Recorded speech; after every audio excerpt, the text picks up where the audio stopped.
আজকে কোন রাত তুমি কি জানো? বলে না ইয়া রাসূলুল্লাহ জানি না।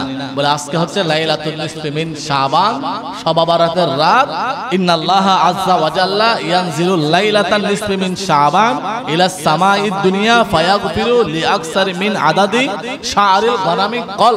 আল্লাহ এত সংখ্যক মানুষকে আজকে মাফ করে দেন যত সংখ্যক বনি কল গোত্রের মধ্যে মেষ আছে, ওই মেষের যত লুম আছে, যত পশম আছে, ওই পশমের চাইতে বেশি গুনাহ আল্লাহ আজকের এই রাতের মধ্যে মাফ করে দেন। সম্মানীয় আমার শ্রদ্ধেয় মুসল্লি বাবারা, যুবক ভাইয়েরা, কচি কাঁচা মাসুম বাচ্চারা, আমি আপনাদেরকে মোবারকবাদ ও সালাম জানাচ্ছি। আসসালামু আলাইকুম ওয়া রাহমাতুল্লাহ। আমরা জানি সপ্তাহের মধ্যে জুমার দিন শ্রেষ্ঠ। জুমার দিনের যে মর্যাদা অন্য দিনে সেটা নেই। জুমার দিন ইমানদারের হজ্জের দিন, গরিবের হজ্জের দিন। জুমার দিন আল্লাহ ওয়ালাদের খুশির দিন। জুমার দিন খুতবা সকলে একত্রিত হয়ে আল্লাহর দরবারে হাজিরা দেওয়ার দিন। জুমার দিনের হাজার লক্ষ কোটি ফজিলত রয়েছে। তবে কোন জুমার দিন শ্রেষ্ঠ? তাহলে বলতে হয় যে জুমার দিনের সাথে শবে বরাত হয়েছে, যে জুমার দিন এবং শবে বরাতের দিন একদিনে হয়েছে, অন্যান্য জুমার থেকে আজকের জুমাটা আলাদা শ্রেষ্ঠত্ব আমার আল্লাহ দান করেছেন শবে বরাতের কারণে। শবে বরাত শব্দের অর্থ হচ্ছে রাত। এটা হচ্ছে ফার্সি শব্দ। আমরা যারা বাংলা ব্যাকরণ নিয়ে সামান্যতম পড়াশোনা করেছি তাদের মধ্যেও এটা জানা আছে। বাংলা ব্যাকরণের মধ্যে একটা আছে শব্দ। শব্দ কয়েক প্রকারের, কয়েক ভাগে বিভক্ত। গঠন অনুযায়ী শব্দ তিন প্রকার, অর্থ অনুযায়ী তিন প্রকার, আবার এই শব্দগুলো উৎস অনুসারে পাঁচ প্রকার। তৎসম, অদ্য তৎসম, তদ্ভব, দেশি, বিদেশি। আমরা যে ভাষায় কথা বলি, বাংলা ভাষার এই শব্দগুলো পাঁচ জায়গা থেকে এসেছে। একটা হচ্ছে তৎসম মানে এটা সংস্কৃত, অদ্য তৎসম মানে সংস্কৃত থেকে কিছু পরিবর্তন হয়ে, আর আপনার দেশি মানে এটা দেশি আদিকাল থেকে দেশে ব্যবহার হয়ে আসছে। বিদেশি মানে এখানে আরবি, বাংলা, উর্দু, ফার্সি, ইংরেজি, পর্তুগিজ সবগুলো আমাদের বাংলা ভাষার মধ্যে রয়েছে। কারণ এই চট্টগ্রামকে বলা হতো ইসলামাবাদ। আবার পুরো বাংলাদেশে বাংলা ভাষার মধ্যে যতগুলো বিদেশি শব্দ আছে, আমাদের চট্টগ্রামের ভাষার মধ্যে 60% আমরা যে কথা বলি, চট্টগ্রামের ভাষায় কথা বলি, এই চট্টগ্রামের ভাষার মধ্যে 60% শব্দ হচ্ছে আরবি এবং মিশ্রণ। আমরা এই ভাগ্যবান, কারণ এখানে আপনার ইসলাম প্রচারক যারা এসেছেন আরব থেকে, তারা এই যে আরবি ভাষায় যে কথা বলতেন এগুলোর মিশ্রিত হয়ে আমাদের চট্টগ্রামের ভাষার মধ্যে অধিকাংশ শব্দ এভাবে বিদেশি শব্দ। তো বিদেশি শব্দের মধ্যে আমরা চেয়ার, টেবিল, অনেকে জানে না চেয়ার যে খেদারা, এটা অনেকে জানে না। কলম যে আরবি শব্দ, কলমের যে বাংলা একটা অর্থ আছে, এটা আমাদের মধ্যে কেউ অনেকে জানে না। কলম এটা আরবি, আইন, আদালত এগুলো আরবি। এই আমরা চেয়ার, টেবিল এগুলো ইংরেজি। এভাবে আলমারি এগুলো পর্তুগিজ, চকলেট এটা মেক্সিকো। এভাবে বিভিন্ন শব্দ, হারিকেন, এই চা এগুলো চাইনিজ। বিভিন্ন শব্দের শব্দ ভান্ডার আমাদের চট্টগ্রামের ভাষা এবং বাংলা ভাষার মধ্যে আছে। তোর মধ্যে এই যে শবে বরাত, যেটা আমাদের এই ইসলামের রুকন যেগুলো আছে, ইসলামের অনুষ্ঠানের যেগুলো আছে, ইসলামের যে কতগুলো আপনার সংস্কৃতি আছে, ইসলামের কতগুলো আপনার বিশেষ বিশেষ ইবাদতের গুরুত্ব রয়েছে, এমন দিনের যে কথাগুলো আছে, এটার মধ্যে অন্যতম হচ্ছে শবে বরাত। তো শবে বরাত এটা হচ্ছে ফার্সি শব্দ। শবে অর্থ হচ্ছে রাত, আর বরাত অর্থ হচ্ছে ভাগ্য, মানে শবে বরাত অর্থ ভাগ্য রজনী। তো ভাগ্য রজনী কেন বলা হয়? এটা কি কোরআনুল কারীমের মধ্যে আছে? হ্যাঁ আছে। আল্লাহ সুবহানাহু ওয়া তাআলা সূরা দুখানের 1, 2, 3, 4, 5 এই 5টা আয়াত লাইলাতুল মুবারাকা তথা শবে বরাতের উপর আল্লাহ অবতীর্ণ করেছেন। আর একটু জোরে বলুন, আল্লাহুম্মা সাল্লি আলা মাওলানা মুহাম্মদ ওয়া আলা আলি সাইয়্যিদিনা মাওলানা মুহাম্মদ। আমরা এই যে আজকে রাত শবে বরাত, এটা কিন্তু ছোটখাটো পাওয়া নয়, এটা মহান আল্লাহর পক্ষ থেকে বিশাল পাওয়া। আজকে আমি দেখলাম মুরাদপুর দিয়ে আসার সময় কিছু মানুষ 20-30 জন মানুষ দাঁড়িয়ে আছে, গোশত কিনছে। এই যে গোশত কেনার জন্য 20-30 জন, হয়তো অন্যান্য দোকান থেকে 20-30 টাকা সস্তা, এই 20 টাকা সস্তা পাওয়ার জন্য গোশত কেনার জন্য মানুষ লম্বা লাইন ধরে দাঁড়িয়ে আছে। তো আমি চিন্তা করছি কিছু মানুষ এখানে দাঁড়িয়ে আছে, আর এখানে এসে দেখলাম কিছু মানুষ এখানে মসজিদের প্রথম কয়েক কাতার আপনার সিরিয়াল ধরেছে।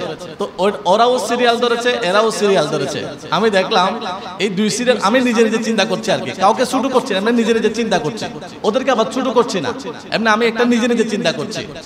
রাসূলুল্লাহ হাদিস শরীফ যারা এভাবে জুমার নামাজের জন্য, শবে বরাতের জন্য এভাবে আগাম প্রস্তুতি নিয়ে মসজিদের মধ্যে আসে, যারা একটি উট কুরবানি করলে যে সওয়াব পাবে, একটি উট কুরবানি করার কারণে যেভাবে জান্নাতে যাবে, একটি উট কুরবানি কবুল হওয়ার কারণে যেভাবে জান্নাতে গিয়ে জান্নাতে অবস্থান করবে, সেইভাবে মসজিদে আগে আসার কারণে আল্লাহ তাআলা তাকে সেই মকাম দান করবেন। তাহলে এক ওয়াক্ত গোশত দিয়ে ভাত খাওয়ার জন্য টাকা দিয়ে কিনে যদি আমাদেরকে লাইন ধরতে হয়, কিন্তু আপনি দেখুন মসজিদে আপনি একটু আসার কারণে, আরে দুনিয়ার গোশত নয়, জান্নাতের হাজার হাজার ফল মূল আপনার জন্য আমার জন্য অপেক্ষা করছে। তো আমরা প্রত্যেকটা কাজ এভাবে করার সময় একটু যদি বুঝে বুঝে করি, আমাদের জীবনটা অনেক সহজ হয়ে যাবে। তো কোরআনুল কারীমের আয়াত, তাহলে আমরা জানবো আজকের এই যে মহান রাত, এটা আল্লাহ তাআলা যে বিশাল একটা অনুগ্রহ আমাদের উপর, ইসলামের মানদণ্ডে শবে বরাত, এই বিষয়ে ইনশাআল্লাহ আমি কথা বলবো। আল্লাহ আমাকে বলার জন্য, আপনাদেরকে শোনার জন্য, আমাদের সবাইকে আমল করার জন্য তৌফিক দান করুন। 1 নম্বর সূরা দুখানের আমি প্রথম আয়াতগুলো তেলাওয়াত করছি।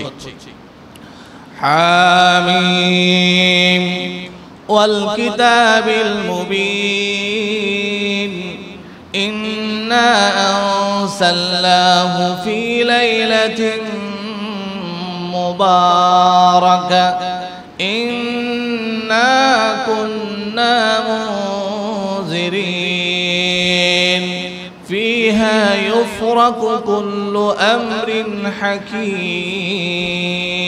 আল্লাহু আকবার বলুন তো। এটা হচ্ছে সূরা দুখানের প্রথম অংশের আয়াত। আল্লাহ তাআলা বলেন হামিম, এগুলোকে বলা হয় হুরফে মুকাত্তাআত, এগুলোর অর্থ আল্লাহ এবং তার রাসূল ভালো জানেন। ওয়াল কিতাবিল মুবিন, এই কোরআনটা হচ্ছে স্পষ্ট সুস্পষ্ট কিতাব। এরপর আল্লাহ বলেন ইন্না আনজালনাহু, ইন্না নিশ্চয়, আনজালনা আমি নাযিল করেছি, হুকে, হু মানে কাকে, কোরআনকে, ফি মধ্যে, লাইলাতিন রাতের মধ্যে, মুবারাকা বরকতময় রাত, ইন্না কুন্না মুনজিরিন আমার বান্দাদেরকে বিধি প্রদর্শনের জন্য যা যা করা দরকার আমি এই রাতের মধ্যে কি অবতীর্ণ করেছি। ফিহা এই রাতের মধ্যে, ইউফরাকু ফায়সালা হয়, কুল্লু প্রত্যেক, আমরিন গুরুত্বপূর্ণ বিষয়ে, হাকিম মহান রবের এই যে ফায়সালা, মহাজ্ঞানী মহাপ্রজ্ঞা, এই আল্লাহ তাআলার পক্ষ থেকে এই রাতের মধ্যে প্রত্যেক কিছু আল্লাহ ফায়সালা করে থাকেন। ফায়সালা বলতে কে কখন মারা যায়, কার রিজিক কতটুকু, কার হায়াত কতটুকু, আল্লাহ সুবহানাহু ওয়া তাআলা এই রাতে নির্ধারণ করে দিয়ে দেন। তাহলে আমরা জানলাম সূরা দুখানের কোরআনুল কারীমের আয়াত। এখানে বলা হয়েছে আমি নাজিল করেছি কোরআনকে। কোরআন নাজিলের দুইটা পদ্ধতি আছে। একটা পদ্ধতি হচ্ছে আসমান থেকে আল্লাহর নবীর কাছে নাজিল করেছেন, এটা একটা পদ্ধতি। আর একটা পদ্ধতি হচ্ছে লৌহে মাহফুজ থেকে প্রথম আসমানে অবতীর্ণ করেছেন, এটা একটা পদ্ধতি। তো আমরা জানি কুরআনুল কারীম নাজিল হয়েছে শবে কদরের রাতে। আল্লাহ সুবহানাহু ওয়া তাআলা সূরা কদরের মধ্যে সেটা বলেছেন। তবে শবে কদরের রাতে আসমান থেকে নবী করিম সাল্লাল্লাহু আলাইহি ওয়াসাল্লামের কাছে অবতীর্ণ হয়েছেন। কোরআন নাজিলের আরেকটা পদ্ধতি আছে, সেটা হচ্ছে লৌহে মাহফুজ থেকে আপনার এই প্রথম আসমানে। একটা হচ্ছে আনজাল আর একটা হচ্ছে তনজিল। তনজিল মানে আপনার একত্রে নাজিল হওয়া, আর আনজাল মানে আনজাল না মানে আপনার স্টেপ বাই স্টেপ নাজিল করা। তো কোরআন নাজিলের দুইটা পদ্ধতি, একটা শবে কদরের রাতে হয়েছে আর একটা শবে বরাতের রাতে হয়েছে। জোরে বলি। তাহলে এটা এমন একটা রাত যে রাতের সাথে কিসের সম্পর্ক? কোরআনুল কারীমের সম্পর্ক। আমরা কোরআনুল কারীমের আয়াত শুনলাম, এবার আমরা শুনবো হাদিস শরীফ। এখানে রাসূলুল্লাহ সাল্লাল্লাহু আলাইহি ওয়াসাল্লাম এই আয়াতের ব্যাখ্যার মধ্যে লাইলাতুম মুবারাকা, লাইলাতুম মুবারাকা মানে বরকতময় রাত। বরকতময় রাত মানে কাকে বুঝিয়েছেন? রাসূলুল্লাহ সাল্লাল্লাহু আলাইহি ওয়াসাল্লাম বলেন হিয়া লাইলাতুন নিসফি মিন শাবান। এখানে লাইলাতুম মুবারাকা মানে শাবানের 14 তারিখ দিবাগত রাতকে বোঝানো হয়েছে। তাহলে আমরা আমাদের খুতবার এই 5 মিনিটের মধ্যে আমরা কোরআনুল কারীমের একটা আয়াত দিয়ে জানলাম শবে বরাতের অস্তিত্ব কোথায়? কোরআনে। সবাই বলবেন, শবে বরাতের অস্তিত্ব কোথায়? কোরআনে।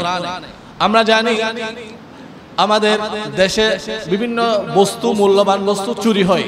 মোবাইল, স্বর্ণ, টাকা পয়সা চুরি হয়। এগুলো মূল্যবান। এগুলোর চাইতে একজন ইমানদারের কাছে মূল্যবান হচ্ছে তার ঈমান, তার আমল।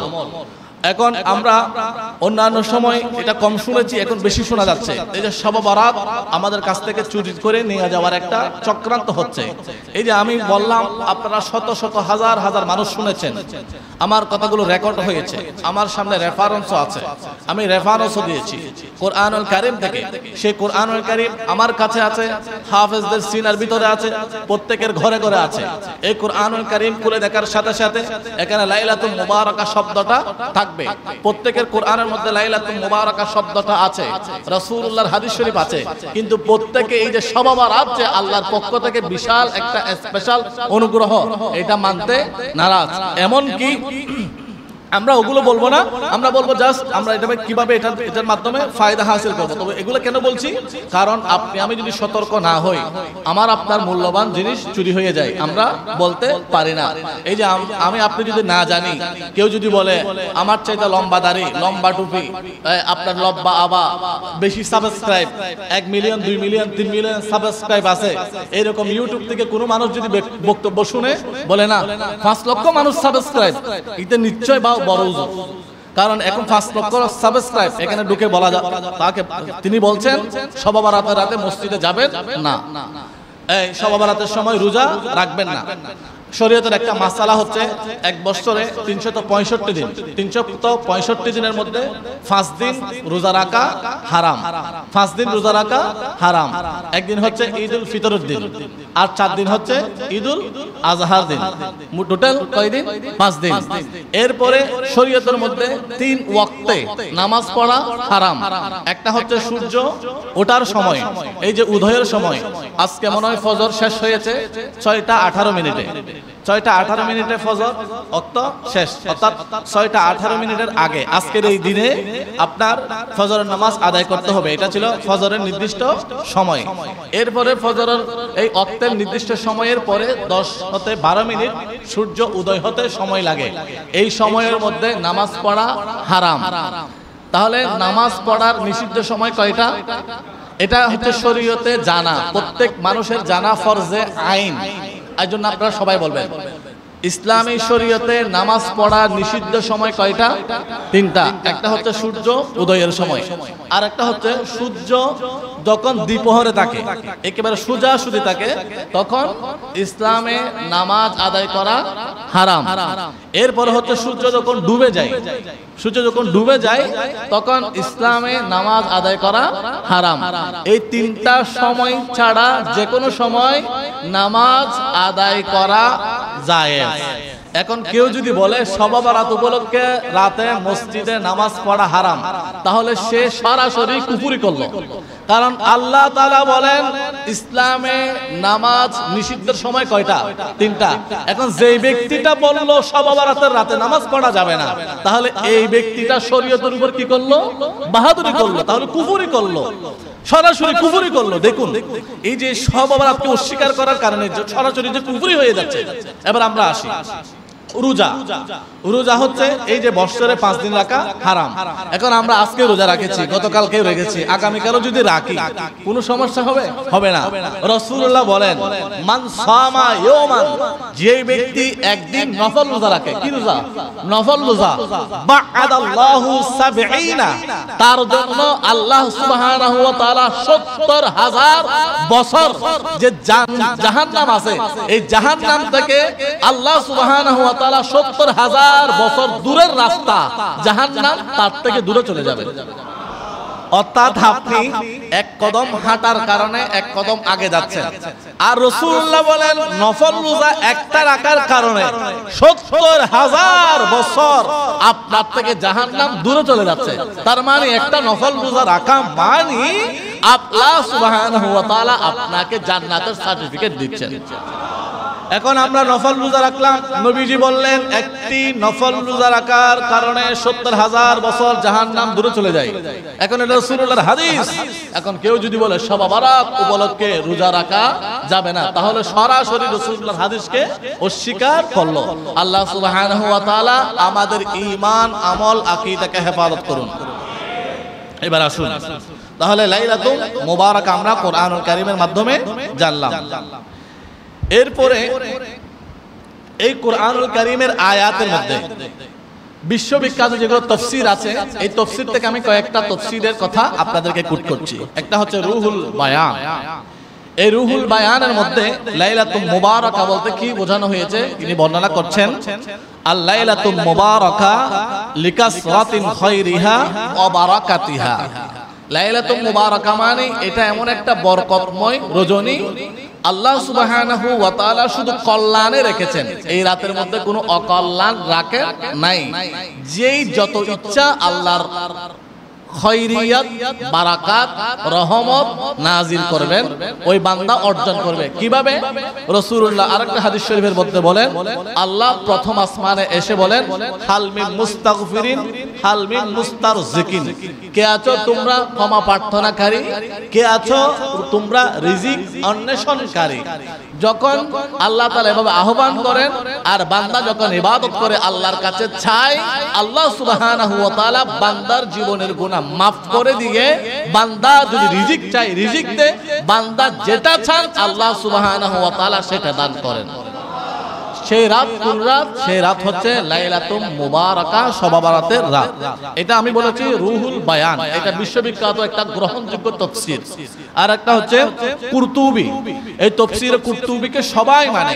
আমাদের এই দেশের মধ্যে যত আকীদার মানুষ আছে, আমরা হচ্ছে আহলুস সুন্নাত ওয়াল জামাত। আমাদের আকীদা হচ্ছে আহলুস সুন্নাত ওয়াল জামাত। আমাদের আকীদা এবং অন্যান্য আকীদার যারা আছে সবাই এই তাফসীর মানে। সেই তাফসীরের নাম হচ্ছে কুরতুবী। এই কুরতুবীর মধ্যে ইমাম কুরতুবী কোট করেছেন ইউহকুমুল্লাহু আমরাদ দুনিয়া, একজন মানুষের এক বছরের যত বাজেট আছে, হায়াতের বাজেট, রিজিকের বাজেট, সম্মানের বাজেট, বেইজ্জতির বাজেট, যত বাজেট আছে সব বাজেটগুলো আল্লাহ সুবহানাহু ওয়া তাআলা এই লাইলাতুল মুবারাকা শবে বরাতের রাতে করে থাকেন। তাফসীরে কুরতুবী। এরপর হচ্ছে তাবরানী। তাবরানী শরীফ আল্লাহ সুবহানাহু ওয়া তাআলার প্যারা হাবিব বলেন ওমাই ইউলিদু ওমাই ইউইজ্জু ওমাই ইউদিল্লু ওয়া সাইরা উমুরুস সানা, কে জন্মগ্রহণ করবে, কে ইন্তেকাল করবে, কে ইজ্জত পাবে, কে বেইজ্জত পাবে, সবগুলো আল্লাহ সুবহানাহু ওয়া তাআলা লিপিবদ্ধ করেন কখন? এই শবে বরাতের রাতে। তাবরানী শরীফ। এরপর হচ্ছে ইবনে হিব্বান, আমি খুব দ্রুত বলছি একটা একটা। এরপর হচ্ছে ইবনে হিব্বান, সহিহ ইবনে হিব্বানের মধ্যে রাসূলুল্লাহ সাল্লাল্লাহু আলাইহি ওয়াসাল্লাম হাদিস শরীফ কোট করেছেন। রাসূলুল্লাহ বলেন ইন্না লিল্লাহি লা ইয়াত্তালিউ ফি লাইলাতিন নিসফি মিন শাবান, নিশ্চয় আল্লাহ সুবহানাহু ওয়া তাআলা লাইলাতুন নিসফি মিন শাবান অর্থাৎ শাবানের মধ্যবর্তী রাত তথা শবে বরাতের রাতে ফায়াগফিরু ক্ষমা করে দেন লিজামিইন সবাইকে, খলকিহি আল্লাহ সৃষ্টির মধ্যে, ইল্লা লিমুশরিকিন মুশরিক ছাড়া, আও মুহাসিন হিংসুক ব্যক্তি ছাড়া শবে বরাতের রাতে আল্লাহ সবাইকে ক্ষমা করে দেন। এটা ছিল ইবনে হিব্বানের মধ্যে। এভাবে বাজ্জারের মধ্যে রাসূলুল্লাহ হাদিস শরীফ কোট করা হয়েছে। রাসূলুল্লাহ বলেন, ইযা কানাল লাইলাতুন নিসফি মিন শাবান, যখন শবে বরাতের রাত আসে, তাবারাকা ওয়া তাআলা ইলাস সামাঈদ দুনিয়া ফায়াগফিরু লিইবাদিহি, আল্লাহ সুবহানাহু ওয়া তাআলা ওই সমস্ত বান্দাদেরকে ক্ষমা করে দেন যেই সমস্ত বান্দারা আরেকজন ভাইকে ঘৃণা করেন না, যার অন্তরের মধ্যে ঘৃণা নাই, হিংসা নাই, ওই সমস্ত বান্দাকে কোনো ইবাদত না করলেও আল্লাহ এই রাতের মধ্যে ক্ষমা করে দেন। নামাজি হওয়া সহজ, হাজি হওয়া সহজ, মুফতি মুহাদ্দিস হওয়া সহজ, কিন্তু হিংসা মুক্ত হওয়া সহজ নয়। নামাজি হওয়ার আগে, রোজাদার হওয়ার আগে, ইবাদত বندگی করার আগে হিংসা মুক্ত হওয়ার জন্য চেষ্টা করবেন। কারণ হিংসা নিয়ে নামাজি হলে, হিংসা নিয়ে ফরজগার হলে, হিংসা নিয়ে আপনি যত বড় মানুষ হন না কেন, যত বেশি ইবাদত করেন না কেন, রাসূলুল্লাহ সাল্লাল্লাহু আলাইহি ওয়াসাল্লাম বলেন, বিশাল একটা পাহাড়ের মধ্যে যদি আগুন দেওয়া হয়, আগুন দেওয়া হয় এক ফোঁটা, এক ফোঁটা আগুন বিশাল পাহাড়কে সারকার করে দেয়। বান্দারে, তোমার অন্তরের মধ্যে যদি এক ফোঁটা পরিমাণ, তিল পরিমাণ যদি হিংসা থাকে, এই হিংসা নিয়ে যদি নামাজ পড়ো, রোজা রাখো, হজ করো, যাকাত দাও, তোমার সমস্ত ইবাদতকে এই হিংসা ধ্বংস করে দেবে। এইজন্য নামাজি হওয়ার আগে, রোজাদার হওয়ার আগে, হাজী হওয়ার আগে, গাজী হওয়ার আগে, সব ইবাদত করার আগে আমাদের মনে রাখতে হবে হিংসা নিয়ে কোনো ইবাদত হয় না। হিংসা যারা ছাড়তে পারবে তাদের জন্য ইবাদত, আর যারা হিংসা নিয়ে ইবাদত করবে এদের ইবাদতগুলো আল্লাহ তাআলার প্রিয় হাবিব বলেন এগুলো জেলে পুড়ে ছারকার করে দিবেন। এই আমল নিয়ে আপনি যেতে পারবেন না। একজন মানুষ রোজা রাখলো, হজ করলো, যাকাত দিল, সাদকা দিল, কবরে গেল, দেখা গেল তার জন্য জাহান্নামের ফেরেশতারা চলে আসছে। এই ব্যক্তিটা বলবেন, আল্লাহ রোজা রেখেছি, হজ করেছি, যাকাত দিয়েছি, আমি এটা করেছি, ওটা করেছি, এতগুলো মানুষের মুখে হাসি ফুটিয়েছি, নেতা ছিলাম, এত বড় কর্মী ছিলাম, এতগুলো আমল করার পরেও আপনি আজকে আমাকে জাহান্নামে দিচ্ছেন। আল্লাহ তাআলা বলবেন, আল্লাহ তাআলা বলবেন, হে আমার বান্দা, তুমি এতগুলো ইবাদত করেছো ঠিক আছে, কিন্তু আমি আল্লাহ তো বলেছি, আমার প্রিয় হাবিব তো বলেছে, ইন্নাল হাসাদা ইয়াকুলুল হাসানাতু কামা তাকুলুন নারাল খাতাবা। বান্দার অন্তরে যদি এক ফোঁটা হিংসা থাকে, এক ফোঁটা হিংসা নিয়ে যদি বান্দা যদি 1000 রাকাত নামাজ পড়ে, 1000 বার হজ করে, 1000 বার যাকাত দেয়, এই সবগুলো ইবাদত বান্দার এক ফোঁটা হিংসার কারণে শেষ হয়ে যায়। বান্দারে, তুই ইবাদত করলি, আমার কথা মেনে চললি, কিন্তু হিংসা মুক্ত জীবন করতে পারস নাই, এইজন্য তোর হিংসাটা তোর সমস্ত ইবাদত ধ্বংস করে দিয়েছে। আজকে তোর জন্য জাহান্নাম নির্ধারিত আমি আল্লাহ করেছি। জোরে বলি নাউযুবিল্লাহ। এইজন্য আল্লাহ তাআলা, আমরা জানি ইবাদত করলে সওয়াব পাই। আল্লাহ তাআলার প্রিয় হাবিব বলেন, আজকের রাতে ইবাদত না করলেও সওয়াব, ইবাদত না করলেও ওই সমস্ত বান্দাদেরকে আল্লাহ maaf করে দিবেন। কাদেরকে? লিমুহাসিদিন, যাদের অন্তরের মধ্যে হিংসা নাই। আপনি প্রত্যেকদিন ফজরের সময় ঘুম থেকে উঠে নিজেকে নিজে প্রশ্ন করবেন, আমার অন্তরে কি কোনো হিংসা আছে? আমি আজকে ফজরের নামাজের পরে যখন শুইলাম, তখন আমি চিন্তা করতেছি আমি কাকে ঘৃণা করি। আমি আপনাদেরকে খুশি করার জন্য বলছি না, আমি নিজে নিজে এটা চিন্তা করছি। দেখলাম আলহামদুলিল্লাহ আমার অন্তরে কোনো মানুষের প্রতি হিংসা নাই। তো আপনি এটা রাতে ঘুমানোর সময় আপনি এটা ভাববেন, আল্লাহুম্মা বিইসমিকা আমুতু ওয়া আহইয়া, আল্লাহ তোমার নামে মরে যাচ্ছি, তুমি যদি আবার নিঃশ্বাসটা ফিরিয়ে দাও, আল্লাহ আমি বিছানা থেকে উঠতে পারবো না, হয়ে উঠতে পারবো না।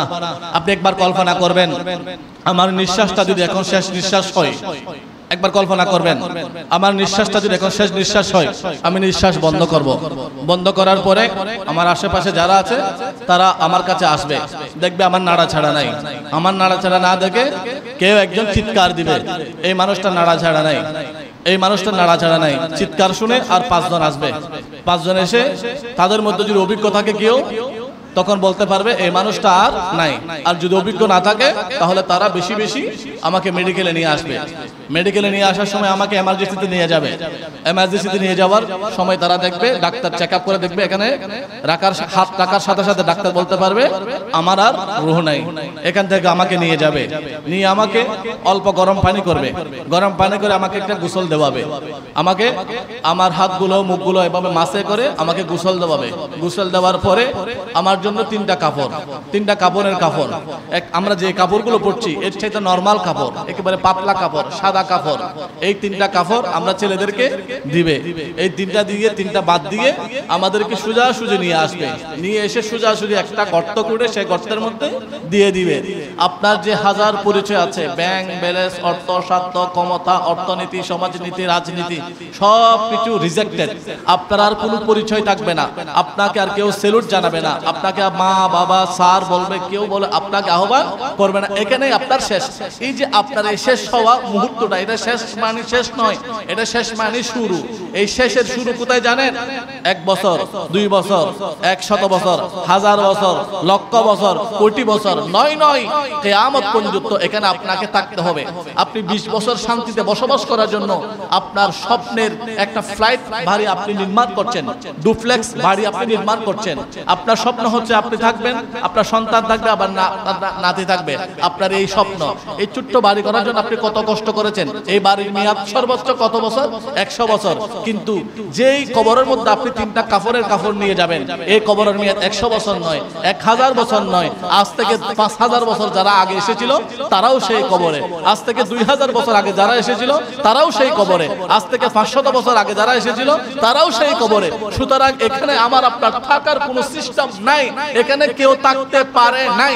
আপনাকে আমাকে যেতে হবে, যাওয়ার জন্য আপনাকে যেটা সর্বপ্রথম করতে হবে, হিংসামুক্ত ইবাদত, হিংসামুক্ত জীবন যাপন আল্লাহ আমাকে আপনাকে করার জন্য তৌফিক দান করুন। এরপরে আতা আল-লাইল, এটা হচ্ছে দান দক্ষিণার রাত। কিভাবে? আল্লাহ সুবহানাহু ওয়া তাআলা বলেন, হাল মিন মুস্তাগফিরিন ফাআগফিরালা, হাল মিন মুস্তারজিকিন ফাআরযুকালা।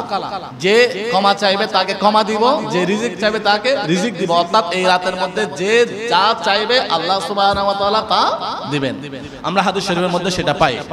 রাসূলুল্লাহ সাল্লাল্লাহু আলাইহি ওয়াসাল্লাম বলেন, খামসু লায়ালি, 1 বছরে 5টা রাত। খামসু মানে 5, লায়াল মানে রাতের বহু বচন, আর আপনার 5 রাত। লা তুরাদ্দু, আল্লাহ পিড়িয়ে দেন না, ফিহিন্না, যেগুলো করা হয় এর মধ্যে আদ-দুআ, অর্থাৎ এই 5 রাতে আল্লাহর বান্দারা যেই দোয়া করবেন এই দোয়াগুলো আল্লাহ কি দেন না, ফিরিয়ে দেন না। অর্থাৎ দোয়া করার সাথে সাথে কবুল, করার সাথে সাথে কবুল। বলে সেই রাতগুলো কি কি? বলে 1 নম্বর লাইলাতুল জুমআ, একটা হচ্ছে জুমার রাত। জুমার রাত বলা হয় ওই বৃহস্পতিবার দিবাগত রাতকে বলা হয় জুমার রাত। আর একটা হচ্ছে ওয়া আউয়ালু মিন রজবিন, রজবের প্রথম রাত। আর একটা হচ্ছে ওয়ালাইলাতুন নিসফি মিন শাবান, শবে বরাতের রাত, আজকের রাত। আর একটা হচ্ছে ওয়ালাইলাতুল ঈদাইন, 2 ঈদের 2 রাত। এটা এক রাওয়ায়াত। আর এক রাওয়ায়াতের মধ্যে ওই জুমার রাতের জায়গায় আছে লাইলাতুল কদরের রাত। তাহলে এই 5 রাতের মধ্যে বান্দা দোয়া করলে আল্লাহ দোয়া কি দেন না, ফিরিয়ে দেন না। এরপরে ইবনে রজব হাম্বলি রাহমাতুল্লাহি তাআলা আলাইহি বলেন, ইবনে রজব হাম্বলি এই যে লতাইফুল মাআরিফ, এটা বিশ্ববিখ্যাত একটা কিতাব। এই কিতাবের 138 পৃষ্ঠার মধ্যে ইনি রাসূলুল্লাহর হাদিস শরীফ কোট করেছেন। আল্লাহ তাআলা প্যারা হাবিব বলেন, ইন্নাল্লাহ তাআলা ইয়াবাসু লাইলাতুন নিসফি মিন শাবান, লাইলাতুন নিসফি মিন শাবান রাতের মধ্যে জিবরাইল আলাইহিস সালাতু ওয়াস সালাম ইলাল জান্নাতি ফায়ামুরুহা, জান্নাত থেকে জিবরাইল এই দুনিয়াতে এসে পুরো দুনিয়াতে জান্নাতের রঙে রঙিন করে দেন, জান্নাতের সাজে সজ্জিত করে দেন। সজ্জিত করে দিয়ে কি হয়? বলে এই রাতে যেই সমস্ত বান্দারা যেই দোয়া করবে আল্লাহ সুবহানাহু ওয়া তাআলা ওই দোয়াগুলো, বান্দার দোয়াগুলো কবুল করার জন্য ফেরেশতারাও আল্লাহর কাছে সুপারিশ করেন। আমি যে যতটুকু কথা বলছি সবগুলো কিন্তু হাদিস শরীফ বলছি আর এই শব্দ শব্দ অনুবাদ করছি। এরপরে তাবেঈ, যারা রাসূলুল্লাহ সাহাবীকে দেখেছেন ঈমানের চক্ষে, তাদেরকে বলা হয় তাবেঈ। তারা কিভাবে লাইলাতুল বারাত পালন করেছেন? তাবেঈ মানে রাসূলুল্লাহ সাহাবীকে তারা দেখেছেন, তারা জান্নাতি। রাসূলুল্লাহ বলেন, খায়রুল কুরুন সুম্মাল্লাযিনা ইয়ালাউনাহুম সুম্মাল্লাযিনা ইয়ালাউনাহুম, আমার যুগ, আমার সাহাবীর যুগ, তাবেঈর যুগ, এটা হচ্ছে উত্তম যুগ। আমরা জানি সুন্নাহ হাদিস, হাদিস মানে রাসূলুল্লাহর কথা, আর সুন্নাহ মানে রাসূলুল্লাহর কথা, সাহাবীর কথা, তাবিঈর কথা। রাসূলুল্লাহর কথার উপর যেভাবে আমল করা ওয়াজিব, সাহাবীর কথার উপর আমল করা ওয়াজিব, তাবেঈর কথার উপর আমল করা ওয়াজিব। এই তাবেঈগুলো কিভাবে শবে বরাত পালন করেছেন? হযরত খালিদ ইবনে মাদান ইনি বলেন, ফি কিয়ামিহা ফিল মসজিদি জামাআতি, জামাত সহকারে নামাজ পড়ে পড়ে ইনি লাইলাতুল বরাতের রাতটা অতিবাহিত করেছেন। আতা ইবনে ইয়াসার ইনিও তাবেঈ, ইনি বলেন, মা মিন লাইলাতিন বা'দা লাইলাতিল কদরি আফজালু মিনাল্লাহ, শব কদরের পরে সর্বোত্তম রাত হচ্ছে শব বরাতের রাত। ইয়ানজিলুল্লাহ ইলাস সামাঈদ দুনিয়া, এই রাতের মধ্যে আল্লাহ রহমত বর্ষণ করেন। এই রহমত নেবার জন্য আমরা সবাই রাত থেকে ইবাদত করি।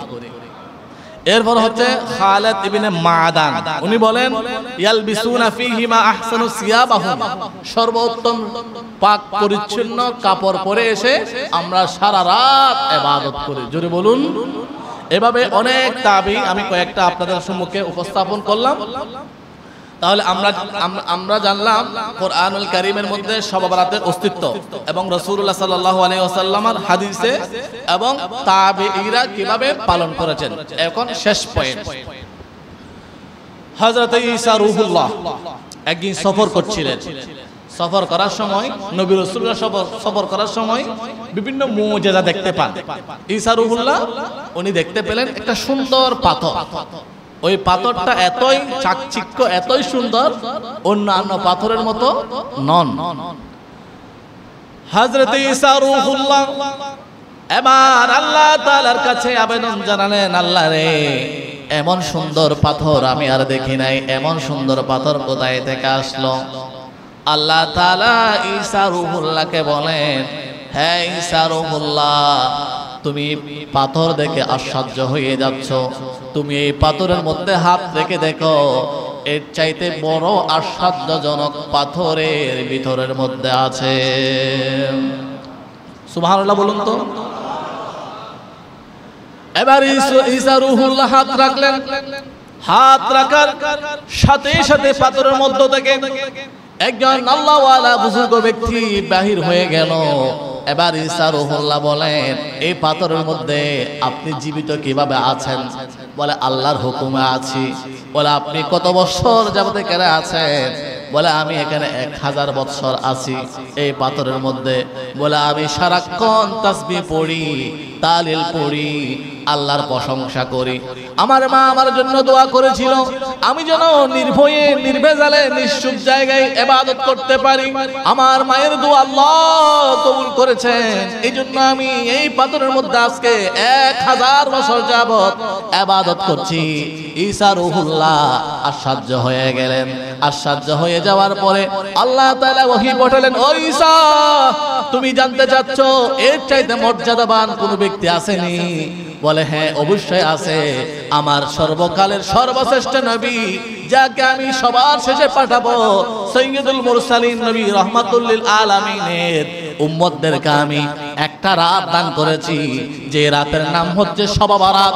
ওই রাতের মধ্যে যারা জাগন থেকে আমি আল্লাহর কাছে সিজদা দিবে, চোখের পানি ঝরাবে, কোরআনুল কারীম তেলাওয়াত করবে, ইস্তিগফার করবে, ওই এক রাত ইবাদত করার কারণে এই বান্দা 1000 বছর ইবাদত করে যত সওয়াব পেল, আমি আমার নবী মুহাম্মদ সাল্লাল্লাহু আলাইহি ওয়াসাল্লামের উম্মতকে এক রাত ইবাদত করার কারণে ততগুলো সওয়াব দান করব।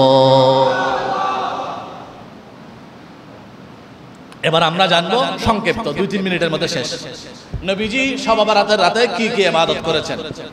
নবী করিম সাল্লাল্লাহু আলাইহি ওয়াসাল্লাম শবে বরাতের রাতে কি কি ইবাদত করেছেন।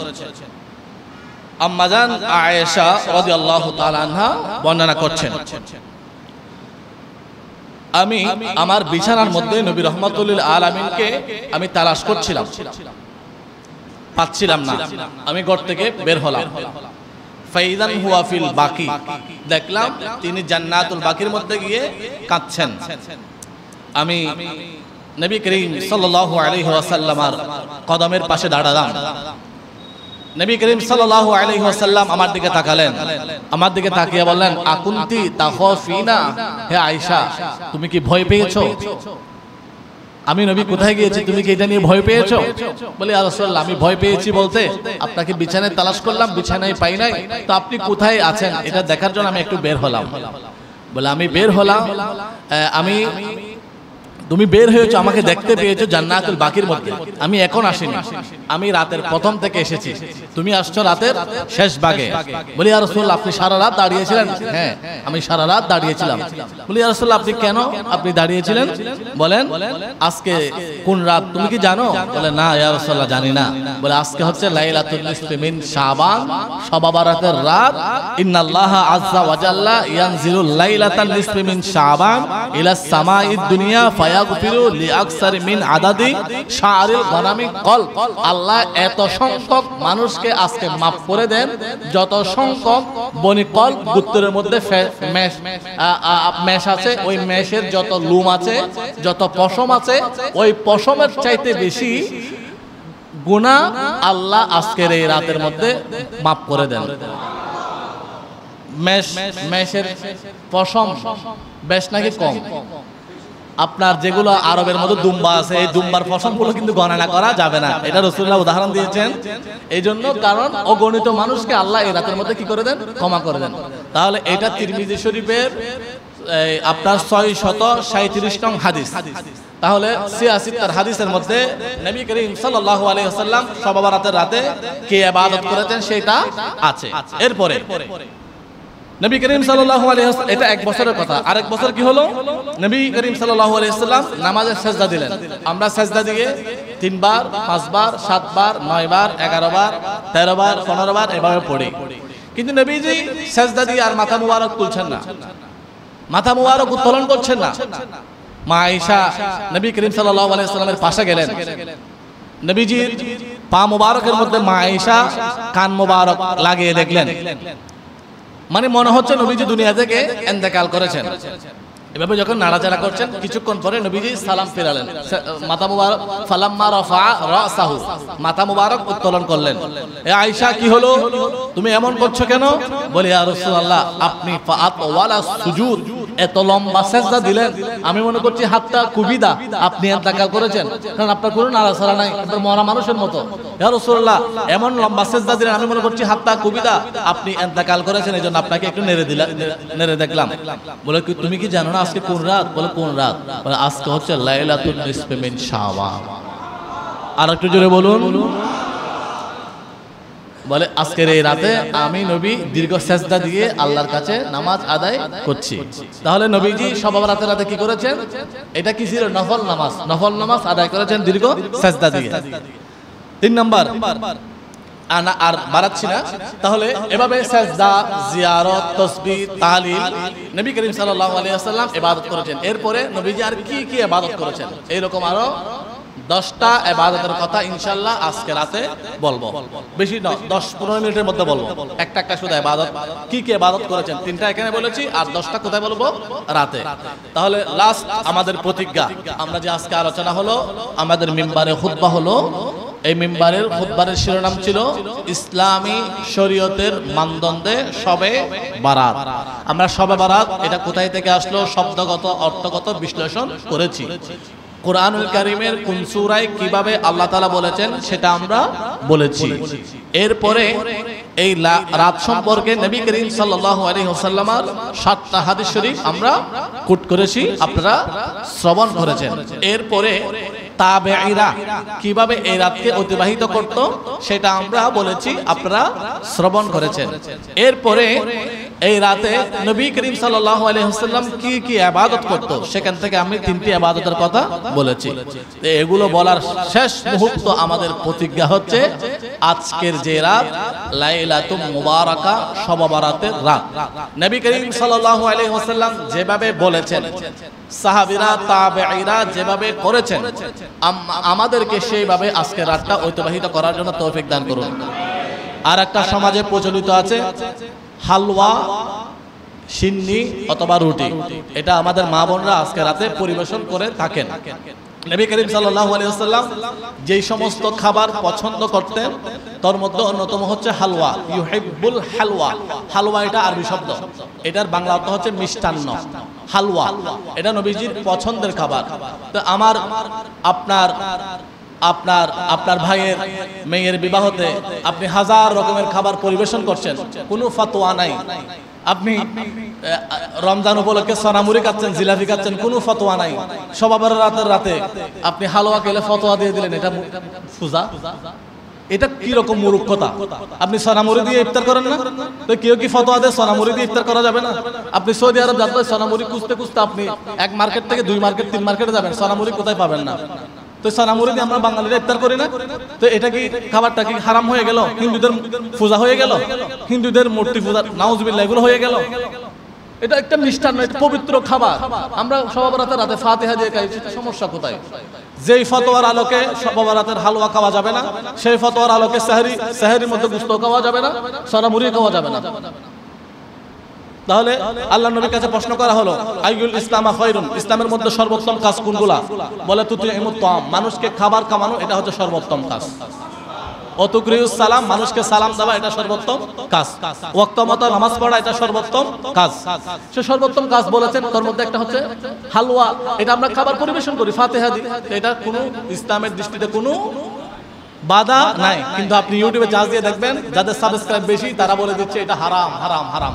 এই হারামের একবারে আপনার সর্বত্র ঘৃণা প্রদর্শন করে আপনি আরো বেশি বেশি হালুয়া যারা খায় না করে বেশি করে রান্না করে। আমার বাসার সামনে যারা ছিল, যারা থাকে, আমি সবাইকে পরিবেশন করি। যত ফতোয়া বেশি দিবে তত ইবাদত বেশি করবেন, যত বিরুদ্ধে বলবে তত বেশি করবেন। এটা হচ্ছে আমাদের প্রতিবাদ।